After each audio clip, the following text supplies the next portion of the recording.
Peace, peace, peace to everybody tapped in that will tap in to catch the replay. It's your boy Sean P in the place to be.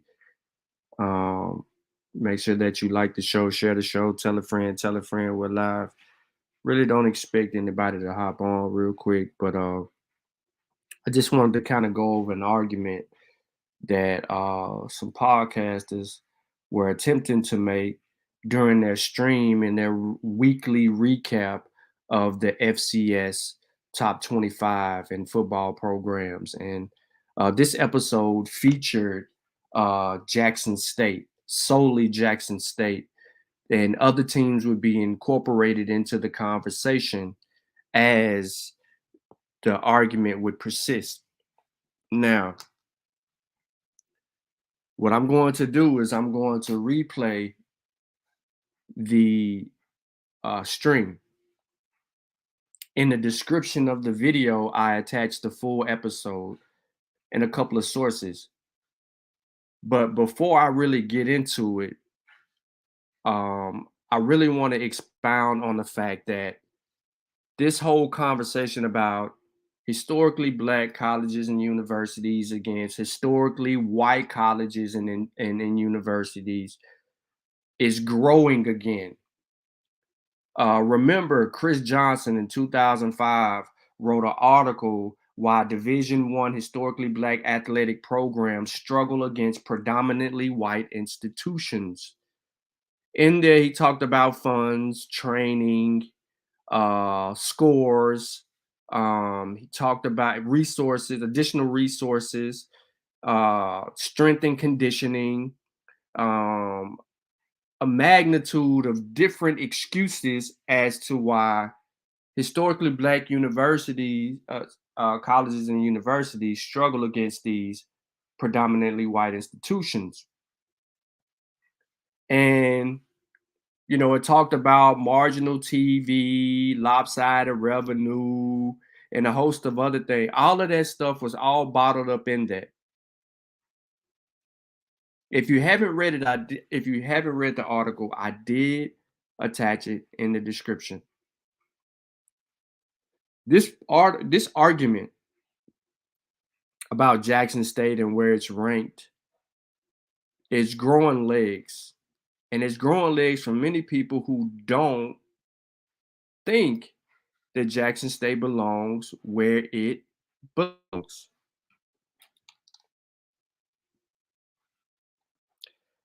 And that's pretty much a big deal. Now, this channel is I don't know how old the channel is. Doesn't have many subscribers, but it does get views. And they're pretty consistent at what they do. And it is what it is. Now, I forgot two things that 247 Sports is previewing Coach Prime.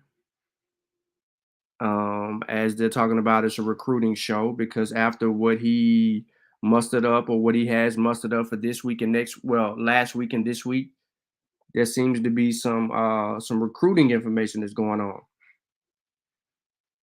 Now, some people have come out to argue against this. I guess it showed up in their algorithms, as there is 191 comments. It's more comments than subscribers on this channel. But I wanted to properly address it because I don't think commenting on this particular channel is going to lead to anything. Now, it may cause some people to conversate because they might have the time to respond. But let me get into here.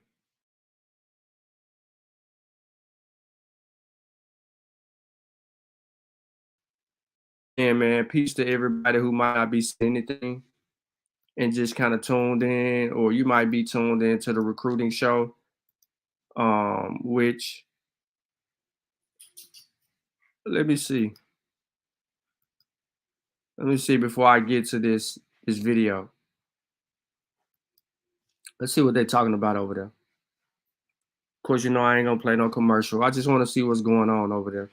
And shout out to my boy Carl Reed, man. Went to school with Carl Reed for a little bit. And after much anticipation, the day is here. It's decision time for Cormani McLean. For one game this season made all the difference. We'll tell you where he's leaning and the instant impact he'll make for one lucky team. And if Prime Time thinks it's the right time to make a jump to the Power 5, who's next up to change the game for HBCUs? Carl Reed has a super suggestion. All that and more coming up on the College Football Recruiting Show. All right, so as you know, this kid is a big deal. This is a big deal because he decommitted from Oklahoma State, right? He decommits from Oklahoma State. Last week, Southern Miss lost the commitment. He decommitted from Southern Miss after going to Jackson State's homecoming. So it looks like Cormani McLean is set to announce at 6 p.m. And then we got my boy old Carl Reed saying what he was saying. So go check out 247 Sports. See what Carl is chopping up over there, man, and what they are and what those people have to say.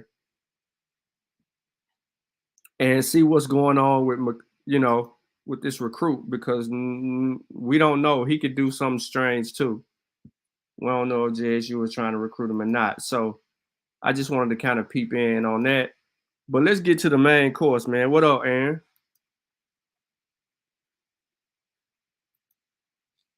So many of you may not have seen this. Some of you may have seen this. However, he said he liked Reed take on Cam being up next. Surprised Dion hasn't hired him. Yeah, it's true. It's true. Yeah, I look at that.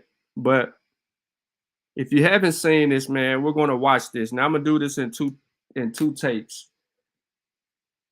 It's 15 minutes, 28 seconds. So I want to play it all the way through first, and then I'm gonna double back, or I might just cut in between it. More than likely, I'll cut in between it, but I may give it two takes.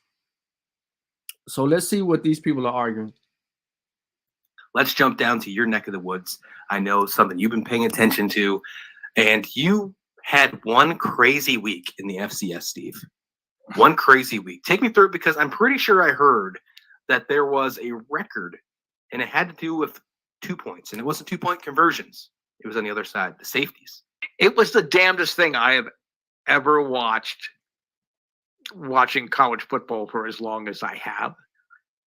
The only thing that I can compare it to is, and it's the anniversary, is it's actually, as we record today, the ball going through Bill Buckner's legs and the Mets coming back and winning. I mean, one safety, they're going to happen. You know, a punter gets you down in territory, something happens, there's a missed blocking scheme. Okay, 1, 2, that's just bad luck. You know, they had four safeties. You know, they say fool me once, shame on me. Fool me twice. What happens if you fool you 4 times? What happens there? What's that mean?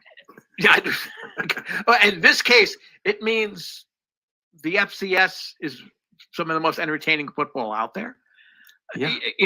Again, Big Sky, Missouri Valley, they're the dominant. They're the SEC and Big 12 of the FCS. Okay, well, you've got so many good teams, up and down. But it was, I was watching it, and I'm like, I'm not seeing this. This did not happen. That was the margin of victory, in essence, for Weber State. So now, where they were kind of starting to make their case to inch up into the top 1, 2, or 3 things, now they've fallen back a little bit. Montana, who everybody was arguing all year was going to should be the number 1 team in the country. We're getting all kind of first place votes. They've lost twice. They've lost 2 games that they should not have lost. So they have fallen back. South Dakota State remains up the top. The new South Dakota State, because South Dakota State, when they were second in the country, never got first place votes. Now the number 2 team in the country, Montana State, hasn't gotten any first place votes, but they're the second team according to the FCS NCAA standing, the AP coaches poll. The team that really impresses me is Sacramento State. You watch them, and it's like, this is a number 1 team in the country. Sacramento State is the TCU of the FCS. Ooh, That's what we just talked about. TCU, they find a way to win. They dominate the teams they need to dominate. They don't make mistakes. They got the only first place vote that was not given to South Dakota State. But, Sacramento State is making a case. I would not be surprised if they leapfrog Montana State. And if South Dakota State stumbles for some reason, and I don't really see that happening, but if it would, and Sacramento State keeps firing on all cylinders, there's going to be a lot of debate as who the number 1 team going into the playoffs is going to be.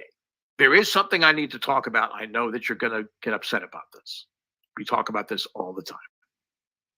Jackson State, undefeated Jackson State, is the number 5 team in the country now. Now, I have a lot of respect, and I have always made it a point that when the rare time those games were on, even as a kid, like with Grambling and SWAC teams, I respect the traditional black colleges and their athletic programs. In essence, they're the Ivy League, if you will, of traditional black colleges. right. Which you follow the Ivy League as well. Princeton Right. fan. Right. Right. Just because Deion Sanders is your head coach, that does not give you brownie points or strength of schedule adjustments. They haven't played anybody. Okay. They played Campbell last week, if I'm not mistaken. All right. So, as you can see where this is going from the earlier onset, SWAC schools, problem, history. He said it. You heard him. He mentioned history, right? Going back to his childhood days. There's a level of no respect that is being given here that people aren't recognizing. He's saying, oh, Deion Sanders, JSU, of course, they're undefeated, but they're SWAC. What does that mean? He's already lowered the standards of the conference, saying that it's weak. Don't play anybody. Scared. You're not up to par. All the 2019 argument points that Chris made is seeping out here. His assessment is imposed here because he's not going to give you any facts. But what he will say is this. Yeah. And Camp's a pretty good football team. Won 22-14. Yeah. It doesn't matter. Did Deion Sanders suit up? Last time I checked, he did not. Okay. Just because you have a celebrity coach, this is not America's Got Talent. Okay. This is not, the Masked Singer. It doesn't matter who's taking off the mask. Oh, there's Deion. Wow. Okay. Just because he's your head coach, and he's a good coach. Don't get me wrong. He's a good coach. They are not number 5 team in the country. It's an insult to a team like Holy Cross. Just because you have a celebrity coach, he's a good coach, but they're not the number 5 team in the country. So what are they? What would you rank them, Steve? Because you just said Holy Cross name, so you're going to say Holy Cross is a much better team. So where would you rank them? If they're not the number 5 team, what are they?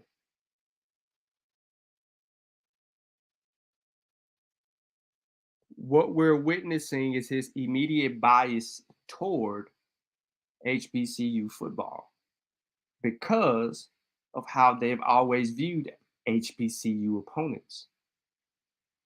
This is why the Alcorn mishap at the beginning of the year against Stephen F. Austin was important.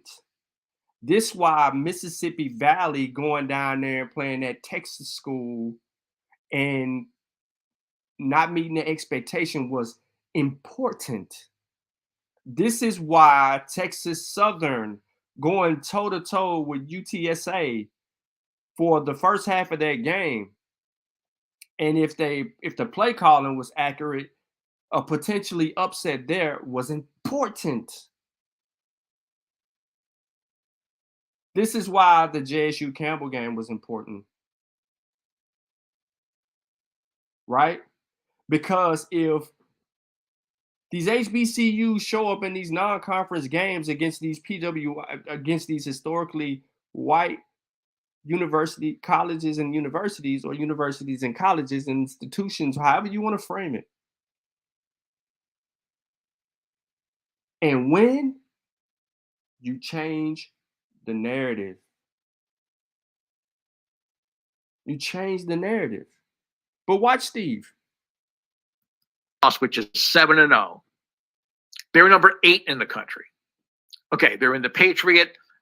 The Patriot's a better conference than the SWAC. Definitively a better conference than the SWAC. Right. You know, they have a coach that everybody's raving about at Holy Cross, and Bob Chesney. I mean, they have a quarterback that's played his way, Sluka. He's playing his way into the Walter Payton Award, which is it's the Heisman Trophy in essence of FCS.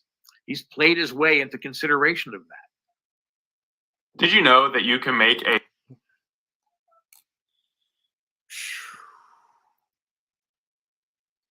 Holy Cross plays basically mistake-free football. They had a little bit of a rough bump against Lafayette last week, and it was a lot closer than it should have been. But still, Holy Cross is getting the job done against the teams they need to beat. And since we talked about the Ivy and the SWAC being equal, I mean, not only academically, there's a lot of comparisons, but strength of football conference.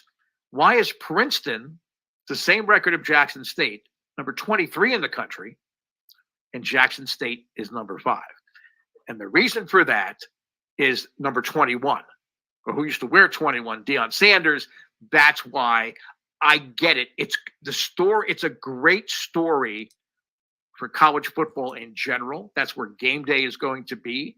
It's a great story for traditional Black colleges, finally getting some recognition. They really haven't got that since Eddie Robinson retired at Grambling. Great story. Great stories do not make you a great team necessarily.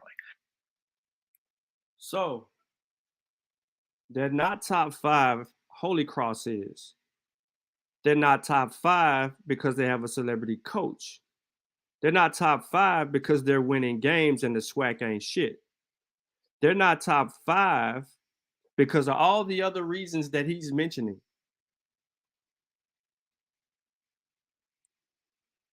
You can't be a top 5 school because you got a good story, or it's a good storyline, or because your head coach is a celebrity. What about the product that Jackson State's putting on the field? But like I said, I'm going to try to let him get through this and not cut him up too much. Appreciate everybody that's tapped in right now.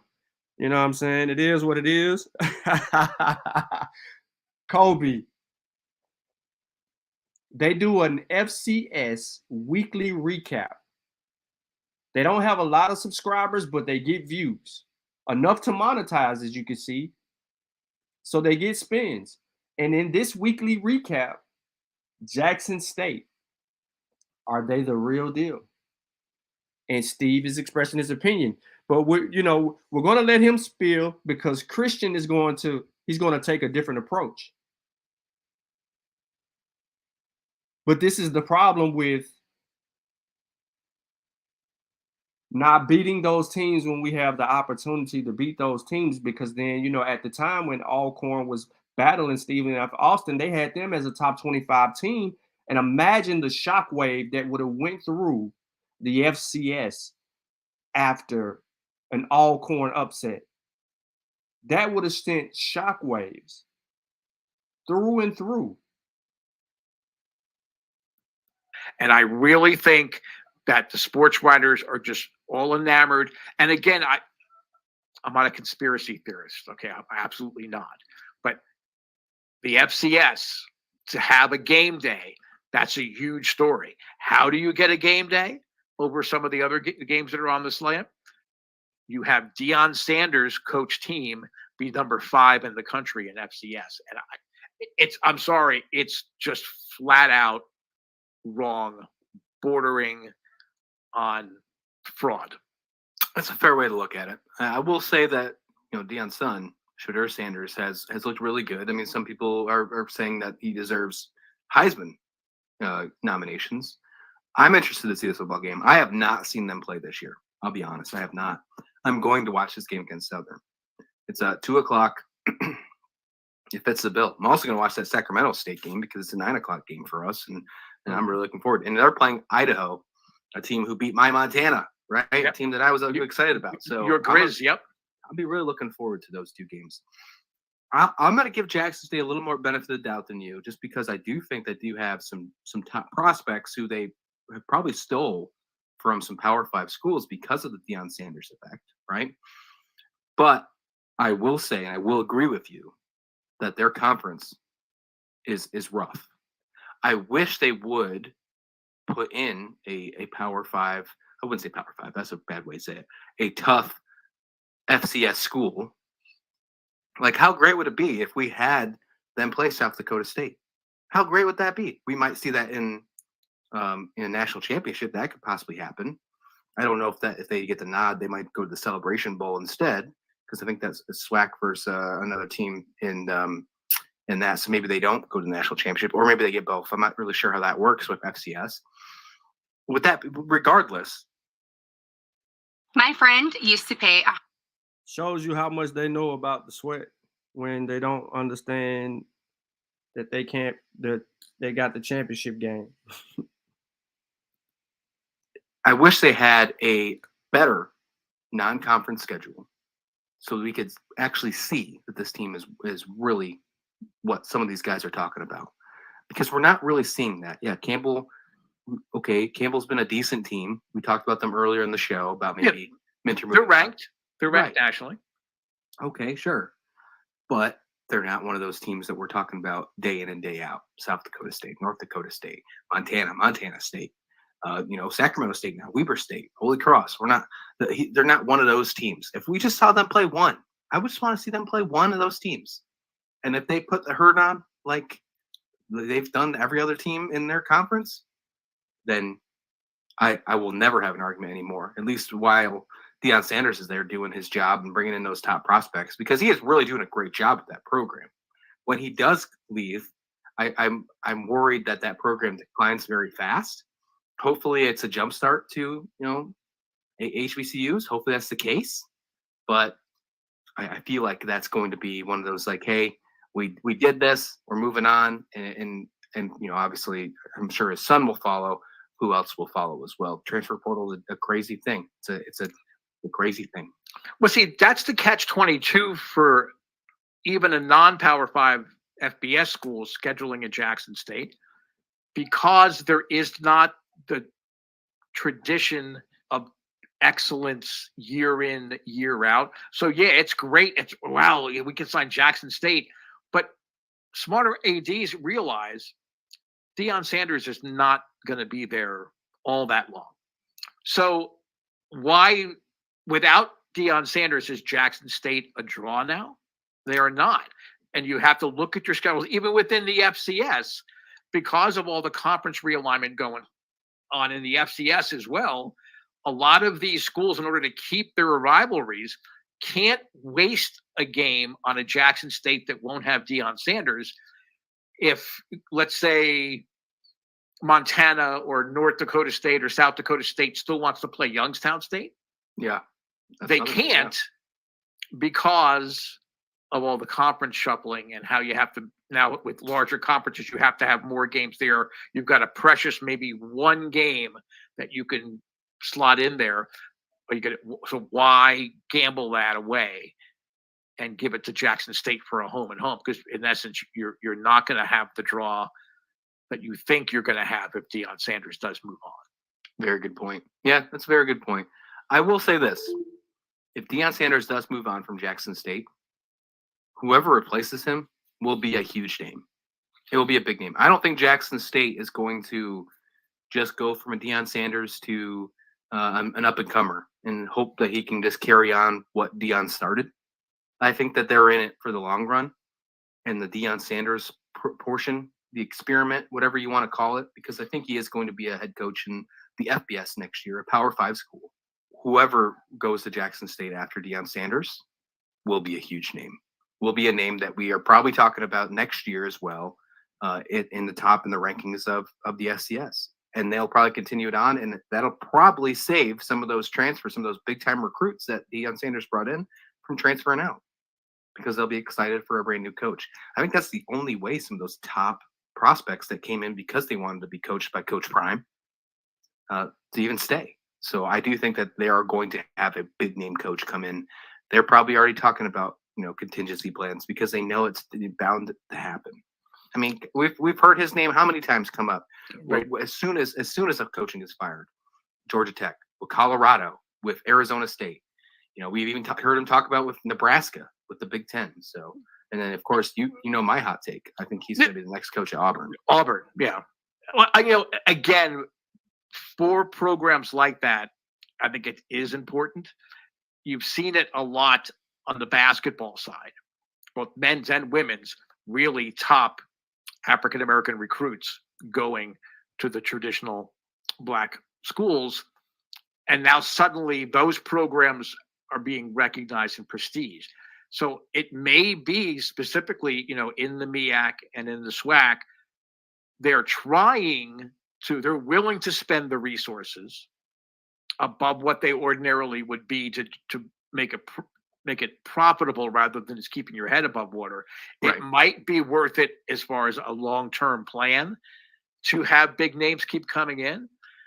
And I honestly, I hope that happens. I just think in this particular case, they're doing a disservice to the FCS as a whole by putting all of your eggs in the Deion Sanders basket, knowing that that's a very short-lived experience that you can profit from and enjoy. Let's see how they face against Southern here. That's the game they're taking on for College Game Day. They're 5-2.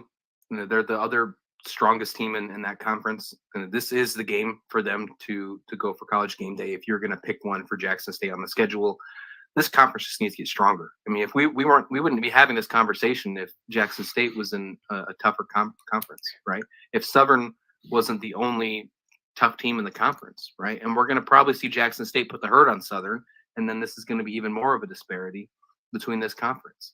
So let's see how they face. If Southern puts on a good show, okay, we can have a better talk. Or if Jackson State completely blows the brakes out of them, maybe we talk about, okay, they do deserve to be in the top because Southern's the best part of this conference. This is the best they got. Regardless, I think we might be seeing an undefeated Jackson State this year.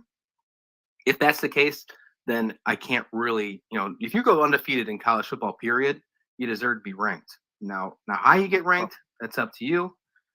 We talked about this in the past. If you're undefeated, you deserve to be ranked. How high you get ranked, that's really up to the portion. Does Jackson State make it to the 1 or 2 spot? That is something that we might see at one point, Steve. I know it might upset you because of the strength of schedule, but that might be something that we do see. It'd be interesting. We'll see what happens. All right, so that's the rundown from them. And I figured Blue never heard of them. You know what I'm saying? I figured that much. But that's their argument in a whole. So you heard it for yourself. So Jackson State ranked number 5 because of Coach Prime.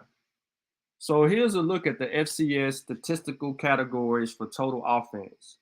It was updated on the 26th, which was yesterday, out of games played in the first column. Jackson State is a top 5 offense. Above Monmouth, Montana, Davidson, Southeast Missouri, UT Martin, UC Davis. Southern is number 12. Mercer, Austin Peay, William and Mary, UNI, Eastern Kentucky, Cal Poly, University of Albany, Richmond, Furman. NC Central is 22nd. Gardner-Webb, Villanova, Weber State, Rhode Island, Holy Cross, Delaware, Jacksonville State, Idaho, Southeastern Louisiana, St. Francis, Stephen F. Austin, Youngstown State, Elon, Campbell, Bryant, Northwestern, Chattanooga, Sanford, and so on. Jackson State offense has ran 535 plays. It's not the most. There's teams out there with 590, 598, 629 plays ran. If you go and you look at Campbell, they're at 520. All right, Jackson State has put up 3,400 yards of offense. There's a couple teams with 4,500, 4,300. But as far as yards are concerned, Jackson State in total yards is like top 3, top 4. Okay, in total yards, maybe even top 5, somewhere around there, 5 or 6. Well within the top 10. Yards per play, 6.48. Offensive touchdowns, 32. Could be better. They got to get better in the red zone. But 495 yards a game. It's 5th best.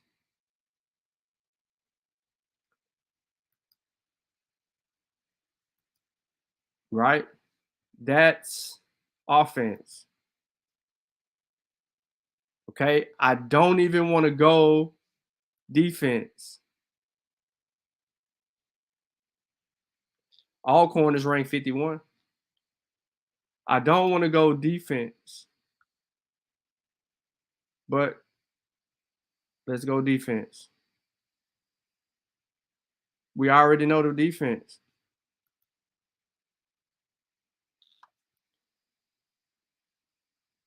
In all of FCS, Jackson State has the number 1 defense, allowing 190 yards per game.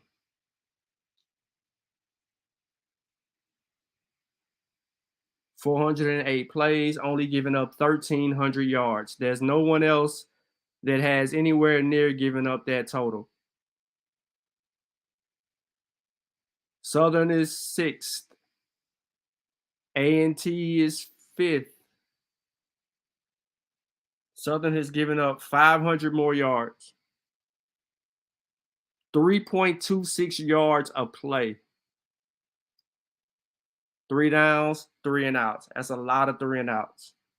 Only giving up 8 touchdowns. Well, 9 total because of the 1 Shador fumble return. But those are the statistics. Now, if Jackson State isn't one of those top 5 schools in the country because of strength of schedule, right? Then where do you rank Jackson State? Especially if you haven't seen them play.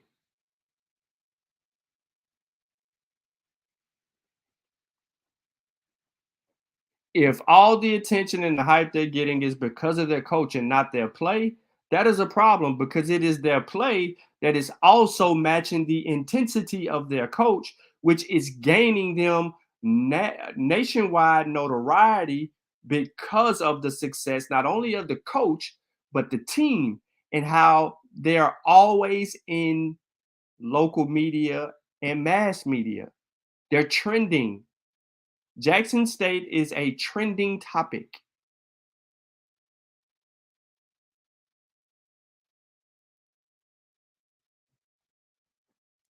Now, people will say, well, those statistics are based on strength, the type of teams that they're playing, so it really isn't that big of a deal, or yada, yada, yada. But look, you got Jackson State, you got Southern, And you got Alabama State in the top 20 in total defense. That's 3 SWAC schools. You have NCCU is in the top 25 in defense, right? We seen, who did Sacred Heart lose to? Let's show you. They got a top 18, they got a top 20 defense, but Sacred Heart took a L. Y'all know who Sacred Heart lost to?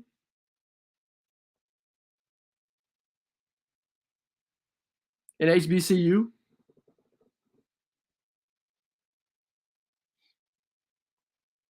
The thing is, you play who's on your schedule. Yeah, I know a lot of people would like to see who's on the schedule, right? Measure up and kind of handle your business and go from there.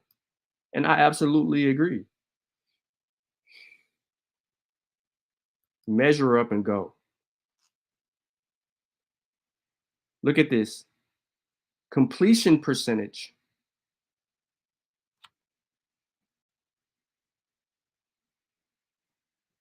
The quarterbacks have completed 215 passes out of 295 passes. 72%.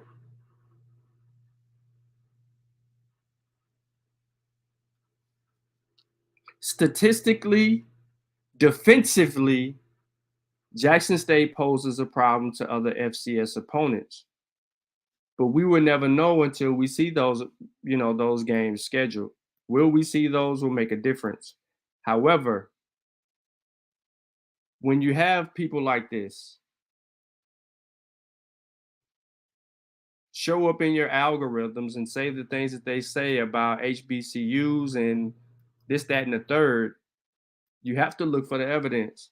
And all we got from them was conversation, opinions, feelings, emotions. We never